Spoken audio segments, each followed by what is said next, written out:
Good morning, students. Today we are going to start fifth chapter of your history book, that is What Books and Burials Tell Us.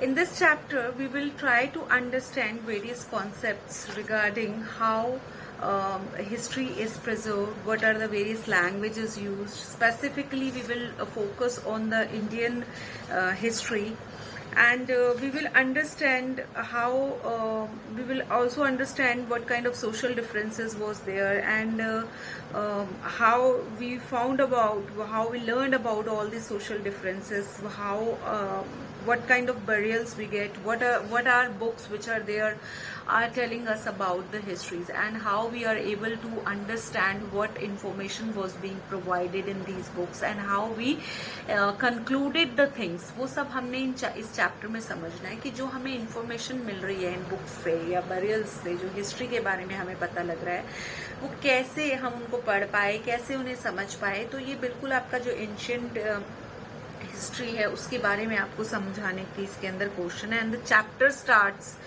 with Mary in the library. As the bell rings, the teacher asks the students to follow him because they were going to the library for the first time. यानी एक ऐसे बच्चे को first time library लेके जा रहे हैं. I hope, I trust you all know what a library is, जहाँ पर बुक्स की कलेक्शन होती है, जहाँ हम जाके बुक्स पढ़ सकते हैं.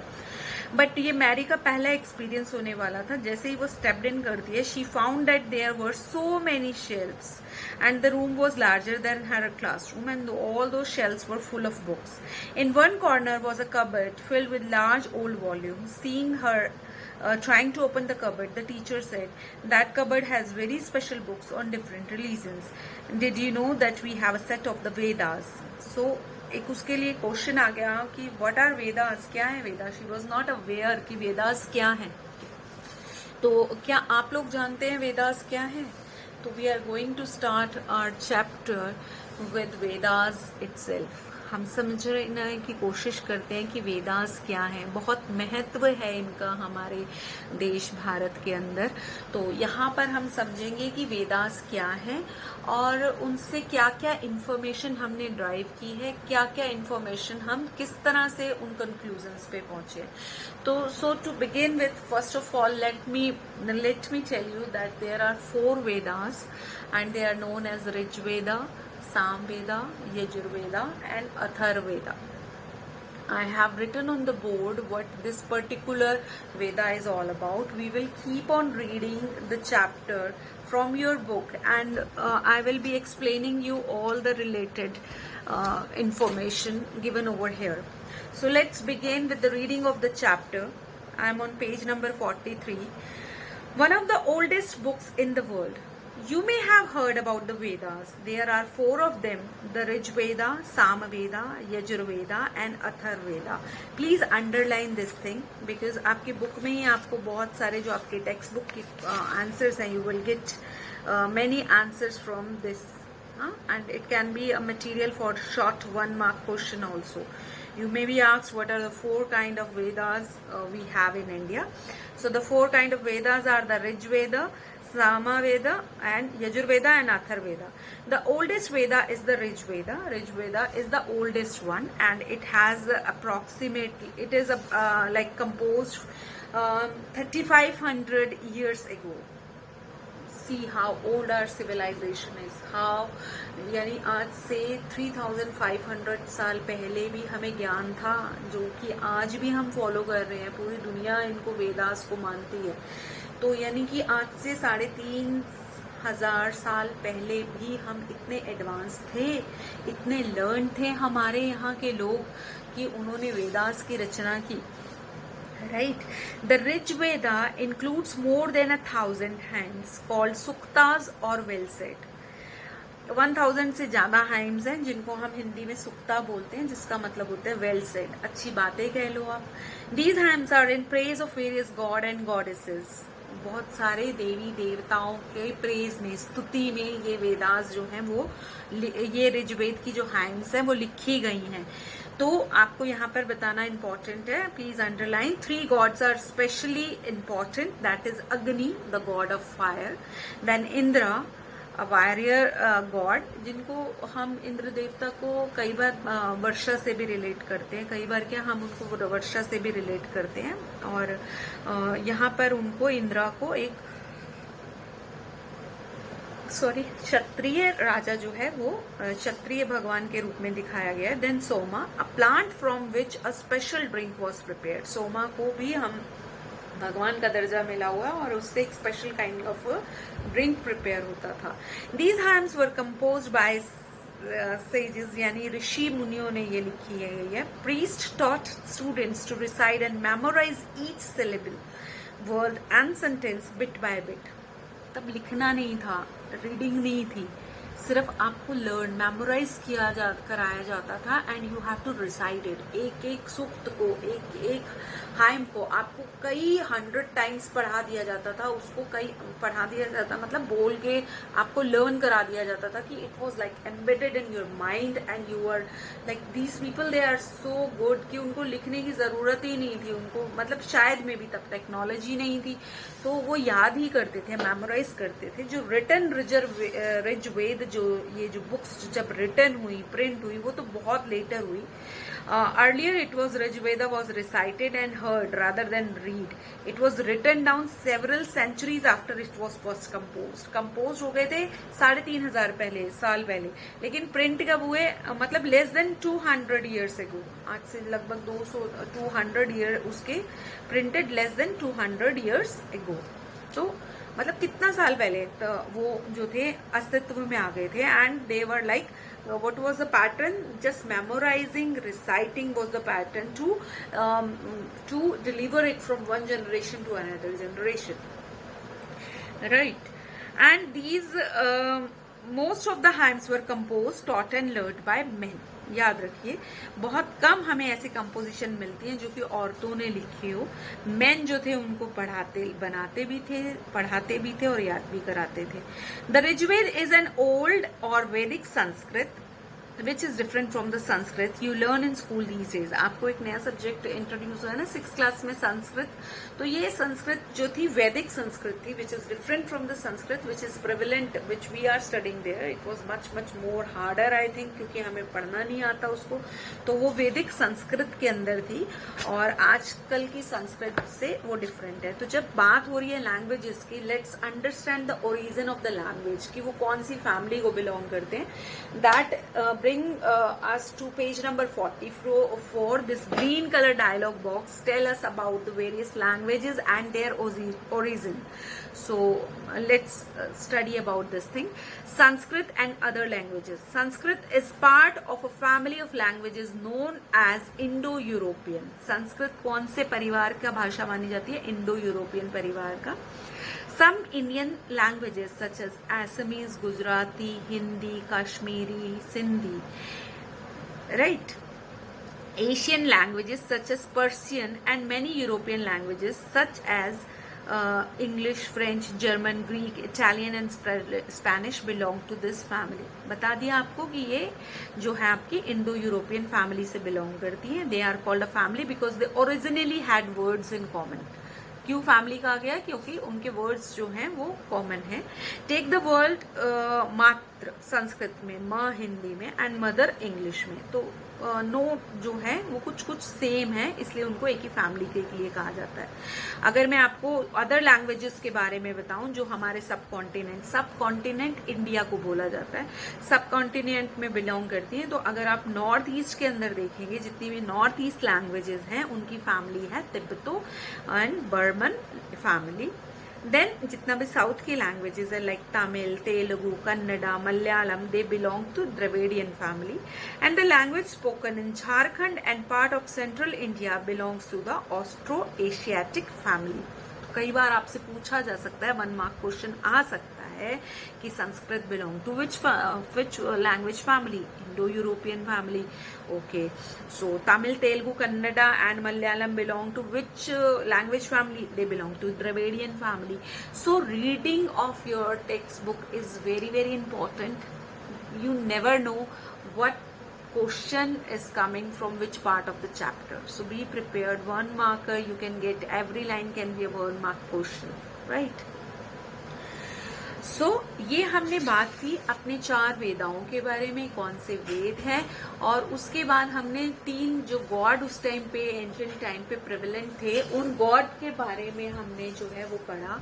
Then next we have try to understand about the origin of the languages कि वो कौन सी फैमिलीज को बिलोंग करती हैं, राइट.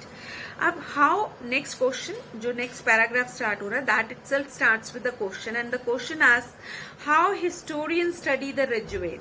ठीक है, कैसे ऋग्वेद को उन्होंने पढ़ा. Historians like archaeologists find out about the past, but in addition to written remains, they examine written sources as well. Let us see how they study the Rigveda. उन्होंने ऋग्वेद को कैसे पढ़ा, आइए समझते हैं. Some of the hymns in the Rigveda are in form of dialogues. This is part of one such hymn, a dialogue between a sage named Vishwamitra and 2 rivers, Vyas and Satluj. And the rivers were worshipped at goddess. भगवान की तरह पूजी जाती हैं, देवियों की तरह पूजी जाती है गंगा, यमुना, सरस्वती. जो बच्चे हिंदू कल्चर को बिलोंग करते हैं दे नो कि गंगा को माँ का दर्जा है, गंगा माँ की आरती होती है, यमुना जी की आरती होती है, तो उनको गॉडेसेस का दर्जा दिया गया है. तो देखिए next page that is on page number 45. आपको एक ऊपर जो मैन्यूस्क्रिप्ट दिखाई गई है, एक पेज दिखाया गया है and it is a manuscript from Rigveda जो कि आज भी पूना की लाइब्रेरी के अंदर आप इसको देख सकते हैं, प्रिजर्व करके वहां रखी गई है. Now this manuscript of the Rigveda on birch bark was found in Kashmir. Birch bark क्या, बिर्च इज अ ट्री, एक पेड़ की छाल जो होती है, बिर्च बार्क पे लिखा जाता था. पेड़ की जो छाल अंडरस्टैंड करते हैं, जो बार्क होती है ना, जो तने के ऊपर वाला हिस्सा होता है, उसके ऊपर लिखा गया था. And it is found in Kashmir. About 150 years ago it was used to prepare one of the earliest printed texts of Rigveda. As well as इसकी हिंदी इंग्लिश ट्रांसलेशन भी आपको दी गई है, कैसे विश्वामित्र बात कर रहे हैं, नदियों को कैसे ह्यूमन फॉर्म दी गई है. तो ये आपको ये जो है वो बताया गया है इसके अंदर. You can read it out. इसमें आपको यही पता लगेगा कि डायलॉग है एक साधु और 2 नदियों के बीच के अंदर. Moving ahead on page number 46, we are now going to read about cattle, horses and chariots.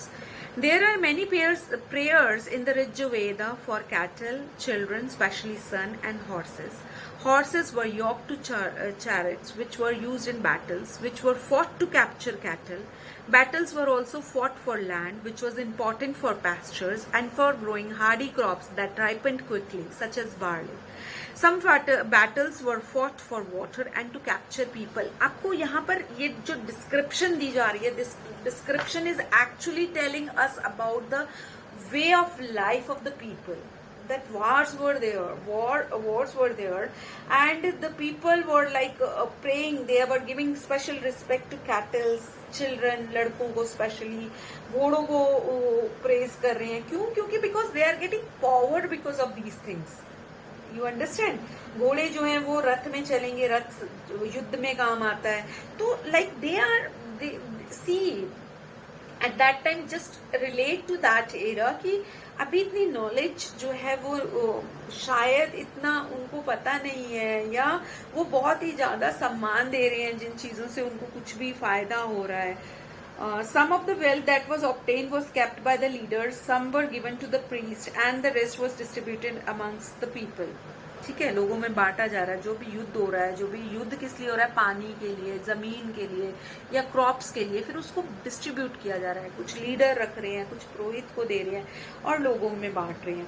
Some wealth was use for the performance of yajnas और sacrifice in which offering were made into the fire. Yajna जिसको हम बोलते हैं, excuse me, तो उसके अंदर use किया जा रहा है. ऑफरिंग्स जो गॉड को दी जा रही है, these were meant for God and goddesses. Offerings could include ghee, grain और इन सम कॉजेज एनिमल. जानवरों की भी बलि चलाई जाती थी. आप घी डालते हैं यज्ञ के अंदर, गेहूं डालते हैं, किसी भी तरह का ग्रेन डालते हैं. Most men took part in these wars. There was no regular army, but there were assemblies where people meet and discuss matters of war and peace. They also choose leaders who were often brave and skillful warrior. यानी लड़ाई जरिया है, बहुत बड़ा अहम role है Wars का society के अंदर, और जो ब्रेव मैन है उसको लीडर घोषित किया जा रहा है। इसके अंदर बताया जा रहा है कि रेगुलर मीटिंग्स हो रही हैं, मतलब आपको लाइफ जो उस टाइम के पीरियड के आज से 3,500 साल पहले क्या हो रहा है उसकी एक पिक्चर आपको डिस्क्राइब, आप रिलेट कर पाए, उससे सीख पाए उस हिस्ट्री से, इसके लिए उन्होंने प्रिजर्व की हुई है और ये हमें वहां से पता लग रहा है। वर्ड टू डिस्क्राइब पीपल, अब लोगों को कैसे डिस्क्राइब किया गया, लोगों को कैसे कैटेगराइज किया गया। We will read in this paragraph कि हाउ पीपल वर कैटेगराइज, लोगों में भी वर्ण है, उनके भी वर्ग हैं, वो भी कैटेगराइज किए गए हैं। Let's read it out. Words to describe people, there are several ways of describing people in terms of the work they do, the language they speak, the place they belong to, their family, their communities and cultural practices. Let us see some of the word used to describe people found in the Rigveda. Rigveda के अंदर हमें उल्लेख मिल रहा है, हमें बताया जा रहा है कि ये इस तरह, ये जो है ये क्षत्रिय हैं, ये ब्राह्मण हैं, ये वैश्य हैं, ये शूद्र हैं, स्पेसिफिक किया गया। उनका वर्क की वजह से उनको कैटेगराइज किया गया, उनके बर्थ की वजह से उनको कैटेगराइज किया गया, उनकी लैंग्वेज की वजह से उनको कैटेगराइज किया गया। तो ये सब words, all these words are there in the Rig Vedas, and through all these sources we are now able to say कि हाँ उस टाइम पे ऐसा होता था या ये हुआ है। There are two groups who are described in term of their work. काम के बेसिस पे दो ग्रुप्स को डिस्क्राइब किया गया, the priest, someone called Brahmins who perform various rituals, and the rajas, काम की एक राजा है जिनका सारा जितना भी कम्युनिटी है उसको मैनेज करना है, और एक ब्राह्मण है जिनका काम है पूजा, यजन, जितने भी भगवान से रिलेटेड जो भी ऑफरिंग्स करनी है उनको प्रीस्ट या ब्राह्मण बोला गया है। These rajas were not like the one you will learn about later. अब ये राजा जो बाद की हिस्ट्री में आप पढ़ेंगे ना, वो उस टाइप के राजा नहीं है। वो कैसे राजा हैं? दे डोंट हैव कैपिटल, शहर नहीं है, राजधानी नहीं है, there are no palaces, no army, and they don't collect taxes also. Generally son didn't automatically succeed father as raja. तो देख रहे हैं लेटर ऑन हम जितने भी राजा पढ़ने वाले हैं ना बाद के अंदर, ये आपका एंशियंट हिस्ट्री है, प्री मेडिवल हिस्ट्री है। जो लेटर हिस्ट्री आप पढ़ेंगे उसके अंदर जो राजा हैं वो इस टाइम के राजा से बिल्कुल अलग है। ना तो उन्होंने सिटीज बना रखी हैं अपने, ना तो राजधानी बना रखी है वैंडरर्स की तरह, ना उनकी कोई आर्मी है, ना महल है, ना टैक्स इकट्ठा कर रहे हैं, जो मिला खाया पिया और they finish and move on. And they were not like कि वो जो मैंने बर्थ राइट वाली बात होती है ना कि राजा का बेटा राजा बनेगा, ऐसी कोई ऑब्लिगेशन भी नहीं है। जो पावरफुल है, जो उनको लीड कर सकता है, he can be there king, right. So two words were used to describe the people or the community as a whole. One of the word was jana, which was still used in Hindi and other languages. The other was vish. The word vaishyas come from vish. You will learn more about this in chapter 6. Several vish or jana are mentioned by name, so we find references to the pura jana और wish, the Bharat जना और wish, and Yadu जना और wish. तो उनको भी अलग अलग नाम से बुलाया जा रहा है। आपको बताया गया है कि उनको जो लोगों को कम्युनिटी, जाति के आधार पर भी जना और विश के अंदर जो है कैटेगराइज किया गया है। Do any of these names sound familiar to you? Sometimes the people who compose the hymns describe themselves as Aryas and their opponents as Dasyus or Dasa. तो जो ये लिख रहे हैं ना, जो लिख रहे हैं वो अपने आप को सुपीरियर दिखा रहे हैं, आर्यास बोल रहे हैं अपने आप को, और जो उनके जिनसे उनको फाइट करके जो जीत रहे हैं या जो जिनको उन्होंने फाइट में हरा दिया उनको वो दास बोल रहे हैं या दस्यु बोल रहे हैं। दास शब्द का मतलब I hope you all know, Das masculine है और इसका फेमिनिन जो होता है वो दासी होता है। These were people who did not perform sacrifices, क्योंकि sacrifices करना प्रीस्ट का काम है, ब्राह्मण्स का काम है, तो ये जो दास है ये ऐसा काम नहीं कर रहे हैं। Later the term dasas and the family dasis came to mean slaves, गुलाम है ये। Slaves were women women, slaves were women and men who were often captured in war. युद्ध हुआ आपस में, जिनको बंदी बना लिया, अब उनको क्या है कि थ्रू आउट लाइफ आपको हमारा वर्क करना पड़ेगा. They were treated as the property of their owner, who could make them to whatever work they wanted. मतलब आप गुलाम हो गए, आप हार गए हो युद्ध में, तो आप जो जीतने वाला है जैसा कहेगा आपको ऐसे करना है. While the Rigveda was being composed in the northwest of the subcontinent, there are other development elsewhere. And we will be later we will be discussing about these development. Rigveda तो बता दिया कि इंडिया के नॉर्थ वेस्ट में जो है compose लिखे गए हैं, लेकिन और बाकी जगहों पे भी बहुत सारी जो है कंट्री के अंदर डेवलपमेंट हो रही है. उनके बारे में हम we will be continuing about that topic in our next lecture. For this lecture, this is the portion we were suppose to cover. Listen the video carefully and then do give good reading of your book, and then I will be discussing this chapter and taking the doubt regarding this particular portion in the live class later, which will be whatever time it will. I will update you in the group. So be prepared with your doubts and take care of yourself. Bye bye.